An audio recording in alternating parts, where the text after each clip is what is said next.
माँ ने बुलाया है, खाना खा लो। जल्दी चलो ना बाबा, बहुत भूख लगी है।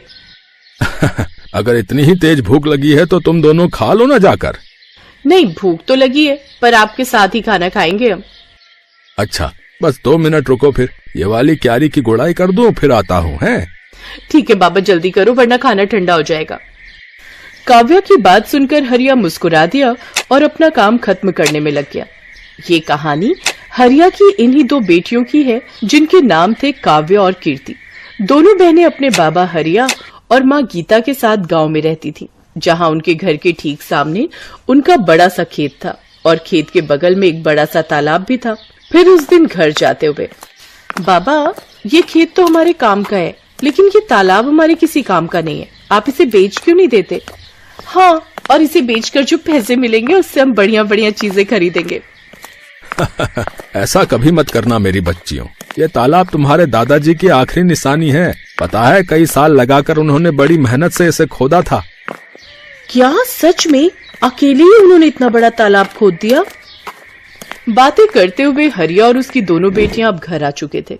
हरिया की पत्नी गीता ने उन सब के लिए खाना लगा दिया और सभी एक साथ खाना खाने बैठ गए। फिर खाना खाते हुए, बाबा आगे बताओ ना फिर क्या हुआ? अच्छा, तो तुम दोनों पूरी कहानी सुनना चाहती हो? हाँ बाबा, बताओ ना। तो फिर सुनो। एक बार की बात है, हमारे गांव में कई साल पहले भयंकर सूखा पड़ा। बड़ी मुसीबत की घड़ी थी वो, पर उस घड़ी में भी तुम्हारे दादाजी ने हार नहीं मानी। उस साल बारिश नहीं हुई थी तो किसी के पास कुछ करने के लिए था ही नहीं। फिर क्या हुआ बाबा?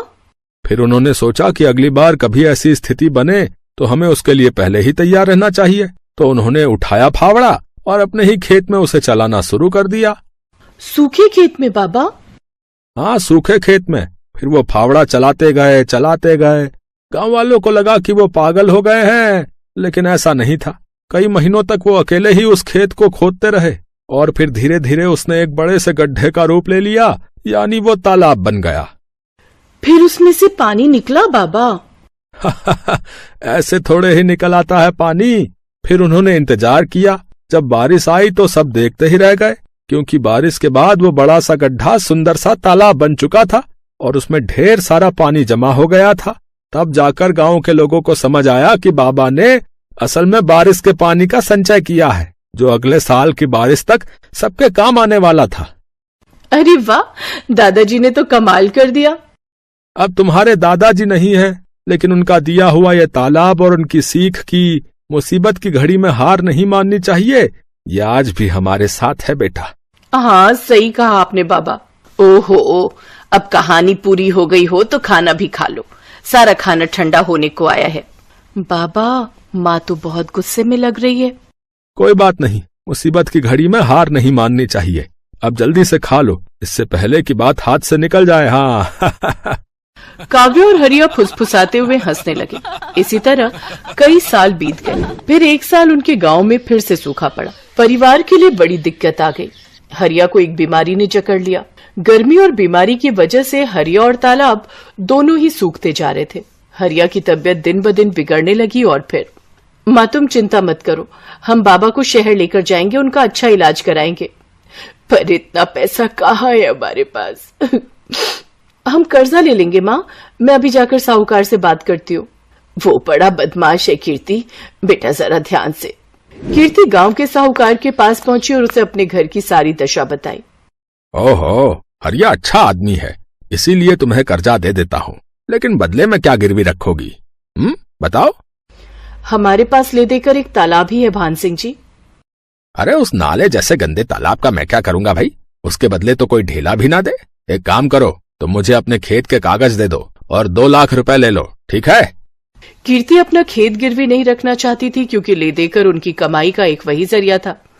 लेकिन उसे न चाहते हुए भी भान सिंह को अपने खेत के कागज देने पड़े और उसने साहूकार से 2 लाख रुपए ले लिए। माँ तुम चिंता मत करो, देखना बाबा का इलाज अच्छे से हो जाएगा, वो पहले की तरह एकदम ठीक हो जाएंगे। हाँ, भगवान करे ऐसा ही हो। थोड़ी देर बाद पूरा परिवार बस में बैठकर शहर के लिए निकल पड़ा। वो लोग शहर के एक बड़े अस्पताल में पहुंचे, जहां उन्हें पता चला कि हरिया की किडनी खराब है और इलाज में 4 लाख रुपए लगेंगे। अब गीता और दोनों बहनें चिंता में आ गई। उन्हें फिक्र सता रही थी कि बाकी पैसों का इंतजाम कैसे होगा। तभी कीर्ति तू एक काम कर, तू काव्या को लेकर गांव जा। वहां छोटे वाले कमरे में एक पुराना संदूक है, उसमें मेरे चांदी के कुछ गहने हैं, जल्दी से वो सब लेकर आ जा। पर माँ उनसे क्या होगा, हमें पूरे 2 लाख रुपए और चाहिए। अरे कुछ तो होगा, बाकी का भी देख लेंगे। गीता की बात मानकर दोनों बहनें वापस गांव चली आईं और घर पहुंचते ही उन्होंने उस संदूक को खोला। ये पहली बार था जब उन्होंने उस संदूक को खोला था। उस संदूक को खोलते ही सबसे पहले ढेर सारी धूल निकली। फिर एक लाल रंग की कपड़े की पोटली थी जिसमें गीता के कुछ गहने रखे थे। हे भगवान, मेरी माँ की शादी की निशानी भी अब हमें बेचनी पड़ रही है, हमारी मदद करो भगवान। कीर्ति की आंखों में आंसू थे। तभी काव्या की नजर संदूक की तली पर पड़ी जो कुछ उठी हुई सी थी। उसने वहां से लकड़ी का वो हिस्सा हटाया तो वहां उसे एक छोटी सी डिबिया नजर आई। दीदी ये क्या है और इसे इतना छुपाकर क्यों रखा है? पता नहीं, रुक मैं इसे खोलकर देखती हूँ। जैसे कीर्ति ने वो डिबिया खोली उसमें एक बड़ी सी चाबी और एक चिट्ठी थी। कीर्ति ने वो चिट्ठी खोली जो असल में उसके दादा ने अपने बेटे हरिया के लिए लिखी थी। कीर्ति ने चिट्ठी को पढ़ना शुरू किया। मेरे बेटे हरिया, मैं जानता हूँ कि तू मुझसे बहुत प्यार करता है, पर अब मेरी उम्र हो चली है और ये बीमारी मुझे अपने साथ लेकर ही जाएगी। तूने अपनी जिंदगी भर की कमाई मेरे इलाज पर खर्च कर दी, लेकिन ये ठीक बात नहीं है। आगे तेरी संतानों को भी पैसों की जरूरत पड़ेगी। एक राज छिपा कर रखा मैंने तुझसे, ताकि तू या तेरी संतानें सही वक्त आने पर उसका इस्तेमाल कर सके। तालाब की खुदाई करते वक्त मुझे कुछ मिला था, ये चाबी तेरी सारी समस्याएं खत्म कर देगी। बस याद रखना कि ये चाबी असल में मेरे दिल की है। दीदी क्या दादाजी ने पैसे या गहने छुपा कर रखे होंगे कहीं? हाँ काव्या, लगता तो ऐसा ही है। तू सोचना, जरूर दादाजी के पास कुछ ऐसा था जिसकी मदद से वो खुद का इलाज करा सकते थे, लेकिन उन्होंने वो हमारे बाबा और हमारे लिए छोड़ दिया और अपने प्राणों का बलिदान कर दिया। पर सवाल ये है कि क्या बाबा को इस बारे में कुछ पता नहीं चला? कैसे पता चलता? कितना छुपा कर तो रखी थी ये डिबिया दादाजी ने, वो तो पता नहीं कैसे मेरी नजर पड़ गई इस पर। लेकिन दीदी ये चिट्ठी के आखिर में किस तरह की पहेली है? अब हम दादाजी का दिल निकाल कर कहाँ से लाएं? बुद्धू वो किसी तरफ इशारा कर रहे हैं। उन्होंने कहा कि ये चाबी मेरे दिल की है। इसका मतलब कोई ऐसी चीज जो उनके दिल के सबसे करीब थी। उनके दिल के सबसे करीब तो बाबा हैं, पर बाबा में चाबी थोड़ी ही लगेगी, कुछ और सोच। हाँ दीदी, उनके दिल के करीब वो तालाब ही है जो उन्होंने बहुत मेहनत से खुद ही खोदा था। शाबाश, सही कहा। पर इतने बड़े तालाब में हम ये चाबी कहाँ लगाएंगे? किस जगह? सोच कीर्ति, सोच। दीदी चाबी तो किसी ताले में ही लगेगी और ताला जरूर किसी चीज की तो सुरक्षा कर रहा होगा। हाँ, जैसे कोई पुराना संदूक, लेकिन वो संदूक पूरे तालाब में कहाँ है ये कैसे पता चलेगा? और पूरा तालाब खोदने में तो बहुत वक्त लग जाएगा। हाँ, और डॉक्टर ने जल्दी पैसे मंगवाए हैं। क्या करे दीदी? मिल गया, मान गई। दादाजी तो बहुत ही समझदार थे। मतलब उन्होंने एक ही पहेली में 2 उत्तर दिए हैं। उनके दिल की चाबी मतलब तालाब, और दिल कहाँ होता है? शरीर के बीचों बीच। तो हम तालाब के बीचों बीच खुदाई करेंगे, वो भी रात को। वाह दीदी, क्या दिमाग पाया आपने। वैसे दीदी एक बात तो माननी पड़ेगी, दादाजी बहुत समझदार थे, लेकिन शायद वो जानते थे कि उनकी आने वाली पीढ़ियां भी बहुत समझदार होंगी, तभी तो उन्होंने इतनी मुश्किल पहेली रखी थी। काव्या की बात सुनकर कीर्ति मुस्कुरा दी और फिर रात में उन दोनों ने तालाब के बीचों बीच खुदाई शुरू कर दी। और थोड़ी सी खुदाई के बाद उन्हें वहां से वाकई एक संदूक मिला। और फिर जब उसे खोला गया तो उसमें ढेर सारे सोने के सिक्के थे। दीदी क्या ये सोने के सिक्के हैं? हाँ काव्या, दादाजी ने सही कहा था कि सारी मुश्किलें हल हो जाएंगी। दादाजी भले ही चले गए, लेकिन वो जाते जाते हमारी सबसे बड़ी मुश्किल हल कर गए। अगले दिन कीर्ति ने उनमें से कुछ सिक्कों को सुनार को बेच दिया और उसके बदले में ढेर सारे रुपए ले लिए। उसने हरिया का पूरा इलाज कराया और साहूकार का भी कर्जा उतार दिया। फिर एक दिन घर में, बेटा तुमने बताया नहीं कि तुम्हारे पास इतना पैसा आया कहाँ से? कीर्ति ने हरिया को उसके पिताजी की चिट्ठी पकड़ा दी और काव्या ने उसे सारी कहानी बताई। बेटा, बाकी बचे हुए सिक्कों का हम क्या करेंगे? माँ, उन्हें बेचकर हम इस तालाब को और बड़ा और सुंदर बनाएंगे, जिसमें प्यारी प्यारी मछलियां होंगी, और बगल में बगीचा बनाकर लोगों के बैठने का इंतजाम करेंगे। साथ ही साफ पानी के लिए प्याऊ भी लगाएंगे, ताकि हर बार जब भी कोई यहाँ आए तालाब के किनारे बैठकर ठंडा और मीठा पानी पिए और दादाजी के दिल को सुकून मिले।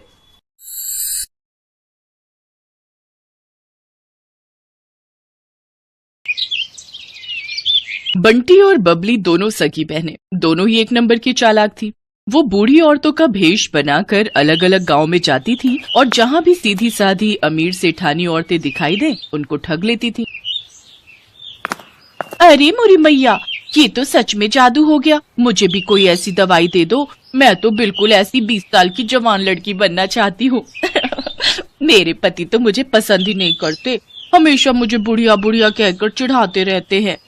सही कह रही हो बहन, मेरे पति भी मुझे ऐसे ही सुनाते हैं कि तू तो अब बूढ़ी हो गई है, तेरे ऊपर कुछ पहना ओढ़ा अच्छा नहीं लगता। अब दिखाऊंगी मैं कितनी सुंदर लगती हूँ। वैसे ये दवाई खाकर हम कितने दिन में जवान हो जाएंगे? बस एक बार ये 1 हफ्ता दवाई खा लो, उसके बाद आने वाले 1 हफ्ते के अंदर तुम्हारे अंदर बदलाव आ जाएगा। पर ये दवाई महंगी है, इतना याद रखो, 51,000 रुपए का शगुन डालना पड़ता है, तब ये दवाई मिलती है और तभी ये अपना असर दिखाती है। अब तुम पांचों अगर जवान होना चाहती हो तो कल 51,000 रुपए ले आओ और ये दवाई ले जाओ। अरे वो तो कोई दिक्कत नहीं है, पैसों की चिंता तुम ना करो, हम कल ही ले आएंगे। पर मेरी तो अब बहन की लड़की की शादी है, मैं सोच रही हूँ कल से दवाई शुरू कर दूं। हाँ, आप कल से ही दवाई शुरू कर दो, तभी आप मेरी तरह सुंदर बन पाओगे। ठीक है, तो फिर हम सब कल पैसे लेकर आ जाएंगे, तुम हमें दवाई दे देना। मोहनपुर गांव की सारी अमीर बड़े घर की औरतें बंटी और बबली के झांसे में आ जाती हैं और उनसे दवाई खरीद लेती हैं। बंटी और बबली तो अपना काम करके उन औरतों को ठग कर कब का वहां से रफू चक्कर हो चुकी थी, पर मोहनपुर गांव की औरतें अपना सिर पीटती रह गई। उनके घर में सभी उन्हें डांटने लगे। अरे तुम पागल हो क्या? तुम्हारी उम्र हो गई, बाल पक गए, पर अक्ल अभी भी बच्चों वाली है। ऐसे भला दवाई लेकर कोई इतना जवान हो जाए कि 20 साल की लड़की बन जाए? तुम्हें क्या हो गया था? बताओ, फालतू के पैसे खराब हो गए और वो औरतें तुम्हें ठग कर चली गई। अरे मुझे अकेली को क्यों डांट रहे हो? सब किया धरा उस सुशीला का है, वही मुझे उन औरतों के पास ले गई थी। पर मुझे अभी तक समझ में नहीं आ रहा है कि उनमें से एक बूढ़ी दादी और वो उसकी पोती, क्या जो हमें पागल बना रही थी वो दादी पोती है क्या? तुम यहाँ अपना गणित लगाती रहो और वो दोनों राम जाने किसी और को लूट रही होंगी। बिल्कुल सही। बंटी और बबली अब सीतापुर गांव में पहुंच चुकी थी। अब उनका अगला निशाना यहाँ की अमीर घर की औरतें। बंटी, चल अगला निशाना ढूंढते हैं, थोड़ा गांव में घूम आए। ठीक है, पहले इन सब का विश्वास भी तो जीतना होगा। अरे वो तो हमारे बाएं हाथ का खेल है। बंटी और बबली 2 बुढ़िया बनकर सीतापुर गांव में घूमने लगी। वो एक चौपाल के पास से गुजरी, वहाँ कुछ बड़े घर की औरतें बैठी हुई आपस में गप्पे मार रही थी। बंटी और बबली जानती थी कि ये सही मौका है। अरे लाजवंती, कितने दिन में मैं जवान हो जाऊंगी? दवाई की 5 खुराक तो मैंने खा ली है। सुमित्रा, तुझे सब्र नहीं है। मैंने तुझे कहा ना, तू देखना सुंदर लड़की में ना बदल जाए तो मेरा नाम बदल देना। मैंने भी वो दवाई शुरू कर दी है। अरे हम जैसी बहुत बूढ़ी औरतें उस दवाई को खाकर जवान हुई हैं। ये दोनों बुढ़िया औरतें गांव में नई दिखाई दे रही हैं, पर ये किस दवाई की बात कर रही हैं? जरा पूछ तो। अरे बहन जी, जरा रुकना, आपको इस गांव में पहली बार देखा है, आप ये किस दवाई की बात कर रहे हो? जी नमस्ते, हम दोनों तो बूढ़े से जवान होने की दवाई की बात कर रहे हैं। हम वो दवाई खा रहे हैं। अब बूढ़े शरीर से काम नहीं होता, उम्र हो चली है, शरीर कमजोर हो गया है। हमें किसी ने दवाई दी थी कि इसको खाने से हम बहुत जल्दी जवान लड़की बन जाएंगे, तो हम इसी बारे में बात कर रहे हैं। हाय हाय हाय, सचमुच बुढ़ापा झेला ही नहीं जाता। कभी कोई बीमारी शरीर को घेर लेती है तो कभी कोई। हमसे अब बुढ़ापा सहन नहीं होता, इसलिए हम जवान होने की दवाई खा रहे हैं। अच्छा, तो उससे कोई भी जवान हो सकता है? अगर हम लोग वो दवाई खाएं, क्या तुम हमें भी वो दवाई दे सकती हो? हाँ, क्यों नहीं, वो दवाई तो हम जरूर दे सकते हैं। उसके लिए 51,000 रुपए देने होंगे, वो शगुन होता है। हाँ ठीक है, पर पहले आप हमें इस बात का सबूत दो कि वो दवाई सचमुच हमें जवान बना देगी। मेरी दवाई को 5 दिन हो चुके हैं, बस कल एक दवाई और लेनी है, फिर परसों मैं तुम्हें एक जवान लड़की के रूप में दिखाई दूंगी। ठीक है, तो फिर हम परसों ही दवाई खरीदेंगे। पहले तुम्हें देख तो ले, आजकल चोर उचक्के बेईमान ठग बहुत लूटने लगे हैं। अरे तो ठीक है, आप जब परसों सुमित्रा को लड़की के रूप में देखोगे तभी आपको विश्वास होगा।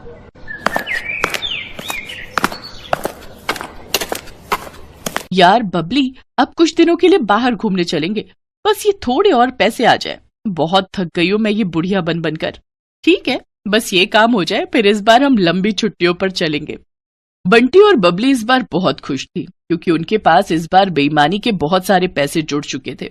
अगले दिन गांव की सारी अमीर घर की औरतें बंटी और बबली के पास दवाई लेने पहुंच जाती हैं। ये मेरी ननद है, कल ही दूसरे गांव से आई है। मैंने इसे भी आपके बारे में बताया तो ये बोल रही है कि इसे भी वो दवाई चाहिए जिससे आप बूढ़े से जवान हो जाओ। वैसे आपकी दूसरी साथी कहाँ है? क्या वो जवान हो गई? हाँ बहन जी, वो तो कल रात को ही जवान हो गई थी। अरे सुमित्रा, जरा सामने आ जल्दी से, इन्हें अपना जादू दिखा। सब औरतें चौंक जाती हैं क्योंकि बबली अब एक लड़की के रूप में थी। तभी सेठानी की ननद बोली, क्या बात है? वैसे कितने दिन लगे आपको बुढ़िया से जवान होने में? मुझे तो 1 हफ्ता लगा था। वैसे अब दवाई में नया तरीका अपनाया गया है, आप सबको सिर्फ 2 दिन ही लगेंगे। अब आप जल्दी से ये पैसे जमा कर दो तो हम आपको दवाई दे दें। 2 दिन का इंतजार क्या करना है, मैं आपको अभी लड़की बनकर दिखा देती हूँ।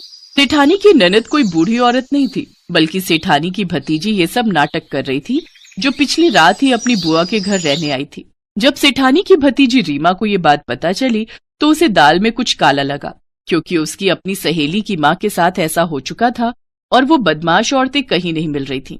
बुआ जी, ये कोई बूढ़ी औरतें नहीं, ये 2 चालाक लड़कियां हैं। ये ठग हैं, गांव-गांव जाकर सबको बेवकूफ बनाती हैं और पैसे ठगती हैं। असल में इनका नाम बंटी और बबली है। पहले ये 2 बुढ़िया के रूप में गांव में जाती थी, फिर इनमें से एक अपने रूप में वापस आ जाती है। बस यही सारी औरतें धोखा खा जाती हैं। ये अपना मेकअप उतार देती है। अच्छा, ऐसी बात है? हम तो इनके जाल में फंसे ही जा रहे थे। अब तुम दोनों को यहाँ से कोई नहीं भागने देगा। रीमा बिटिया, जल्दी से चौधरी साहब को और बाकी गांव वालों को भी बुला लो। इन दोनों को पकड़ना बहुत जरूरी है। बबली, हमारी चालाकी हम पर भारी पड़ गई।